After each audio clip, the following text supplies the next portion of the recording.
Hello friends, आज हम बात करेंगे एक मोस्ट फ्रीक्वेंटली आस्क्ड क्वेश्चन के बारे में। वो क्वेश्चन जो आज तक मिथ बना हुआ है। फ्रेंड्स, आज हम बात करने वाले हैं कि क्या दांतों की सफाई कराने से दांत कमजोर हो जाते हैं।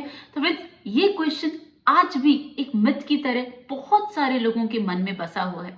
फ्रेंड्स, ये क्वेश्चन कि क्या दांतों की सफाई कराने से दांत कमजोर हो जाते हैं।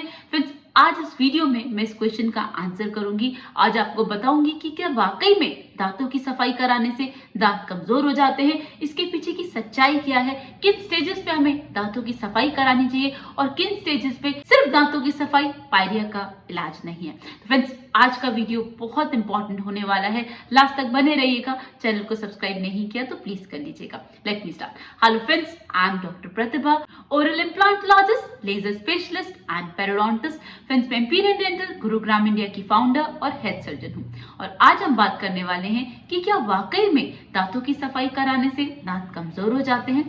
तो फ्रेंड्स, इसका आंसर है कि आप दांतों की सफाई कौन सी स्टेज पे कर रहे हैं। तो सबसे पहले जानिए कि दांतों पर जो ये इन्फेक्शन हो जाता है, मसूड़े सूज जाते हैं, दांत हिलने लगते हैं, ये आखिरकार प्रॉब्लम क्या है। तो फ्रेंड्स, आज इस वीडियो में मैं आपको बताने वाली हूँ गम डिजीज क्या होती है और पायरिया क्या होता है, पेरोडोंटाइटिस क्या होता है, जिसकी वजह से दांत कमजोर हो जाते हैं, वक्त से पहले हिलने लगते हैं। ये प्रोसेस कैसे स्टार्ट होता है और कैसे दांत कमजोर होकर वक्त से पहले गिर जाते हैं।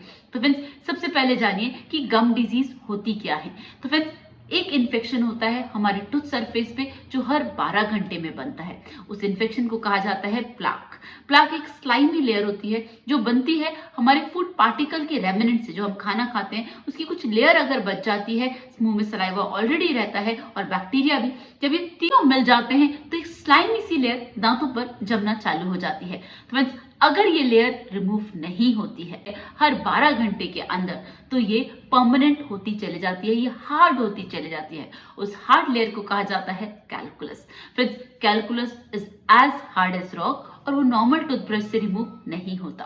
तो फ्रेंड्स, प्रॉब्लम क्या होती है, अगर आप दिन में 2 बार ब्रश नहीं कर रहे, दांतों के बीच में से इन्फेक्शन नहीं निकाल रहे हैं, तो वहां पर जो ये लेयर बनी है प्लाक की, और अगर वो हार्ड हो गई तो वो अब दांतों से गम्स के अंदर जाना चालू हो जाती है। तो फ्रेंड्स, आपको कैसे पता चलेगा कि अब वो गम्स में चली गई। तो फ्रेंड्स, इसका तरीका बहुत सिंपल है। अगर आपको टूथ सरफेस पे ब्राउन कलर के डिस्कलरेशन दिख रहा है, येलो कलर का डिस्कलरेशन दिख रहा है या स्टेनिंग दिख रही है, दैट मीन्स इन्फेक्शन अभी सिर्फ टूथ सरफेस पे है और सिर्फ इसी पोजीशन तक फ्रेंड्स दांतों की सफाई कारगर है। दांतों की सफाई हमें सिर्फ और सिर्फ तभी करा सकते हैं जब दांतों में इन्फेक्शन हो। दांतों से अगर इन्फेक्शन गम्स में चला गया तो फ्रेंड्स ये इन्फेक्शन अब बढ़ गया है और अब सिर्फ दांतों की सफाई इसका इलाज नहीं हो सकती।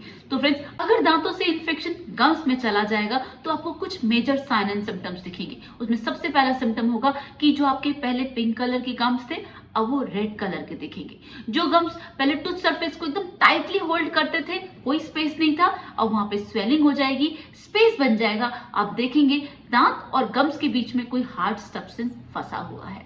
ऑलराइट, उसके साथ साथ आप देखेंगे कि जो गम्स स्वॉलन थे अब वो नीचे जा रहे हैं, मसूड़े अब नीचे जाना चालू हो गए और इसके साथ साथ आप देखेंगे कि मसूड़ों में से ब्लीडिंग हो रही है। तो फ्रेंड्स, अगर आपने यहाँ पर इग्नोर कर दिया तो जो ये गम डिजीज है, जिसे साइंटिफिकली जिंजिवाइटिस कहते हैं, तो ये यहीं पर रुकने वाली नहीं है, ये गम से बोन में जाएगी।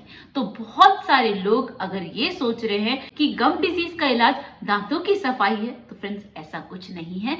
जब गम डिजीज हो जाएगी तो उसका इलाज 3 स्टेजेस में किया जाता है, जिसमें पूरा टूथ सरफेस जो गम्स के ऊपर भी है और गम्स के अंदर भी, रूट सरफेस जिसे कहा जाता है, और उसका ट्रीटमेंट कहा जाता है रूट प्लेनिंग। तो जब हम स्केलिंग एंड पॉलिशिंग के साथ साथ रूट प्लेनिंग और जो गम्स के अंदर की जो लाइनिंग है जिसे क्यूरेटाज करके रिमूव किया जाता है, तो जब ये तीनों चीजें होती हैं, कौन कौन सी, scaling and root planing and curettage, जब ये तीनों चीज होती हैं, जब गम डिजीज का ट्रीटमेंट कंप्लीट होता है और हम गम डिजीज को इससे ज्यादा और बढ़ने नहीं देते।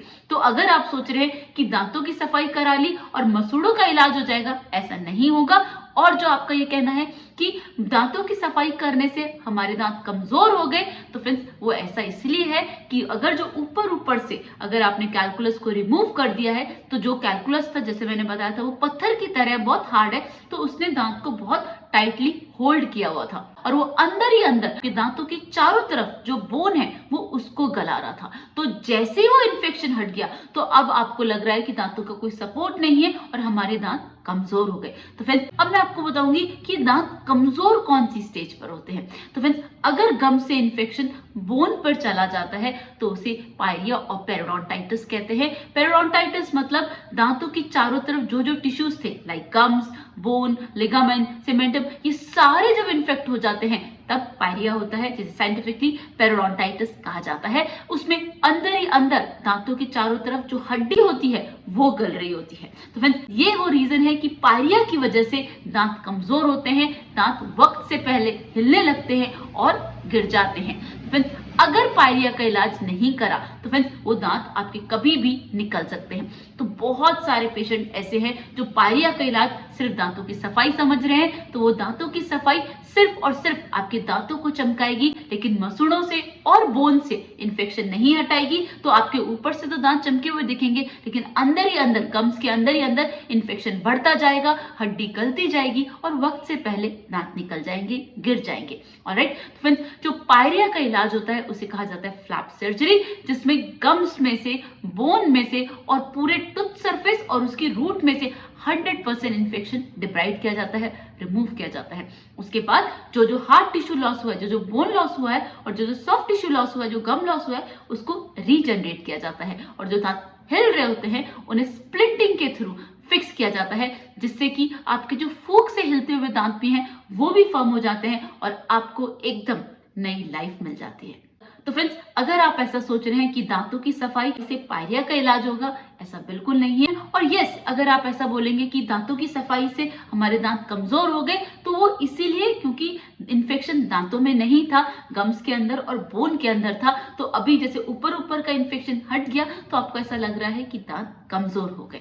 तो फ्रेंड्स आप सबसे मेरी रिक्वेस्ट है कि पायरिया को समझिए। पायरिया क्या बीमारी है, ये सिर्फ दांतों तक नहीं है, ये गम्स और बोन, सीमेंटम, लिगामेंट सब तक फैलती है। जो भी दांतों के चारों तरफ टिश्यूज होते हैं उन सब तक फैलती है और उन सबको अंदर ही अंदर गलाती है। और यही सारा इन्फेक्शन फ्रेंड्स हमारी बॉडी में जाता है। इसकी वजह से हार्ट डिजीज होती है, इसकी वजह से प्रेगनेंसी कॉम्प्लिकेशन होते हैं, डायबिटीज का इस पे सीधा असर है, हाइपरटेंशन, थायराइड, फ्रेंड्स बहुत सारी बीमारियां सिर्फ मुंह के इन्फेक्शन से होती हैं, क्योंकि मुंह से सारा इन्फेक्शन बॉडी में जाता है और जहां जहां हार्मोन्स का रोल होता है फ्रेंड्स वहां वहां ये इन्फेक्शन और भी ज्यादा उसे वर्स बना देता है। तो फ्रेंड्स पायरिया को इग्नोर मत कीजिए। पायरिया का इलाज दांतों की सफाई नहीं है।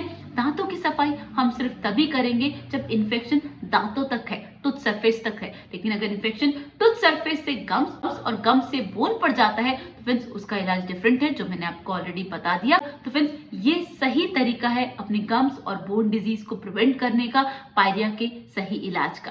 फ्रेंड्स अगर अभी भी कोई डाउट लगता है तो आप मुझसे कमेंट सेक्शन में पूछ सकते हैं। चैनल को सब्सक्राइब नहीं किया तो प्लीज कर लीजिएगा। See you in the next video. Thank you so much.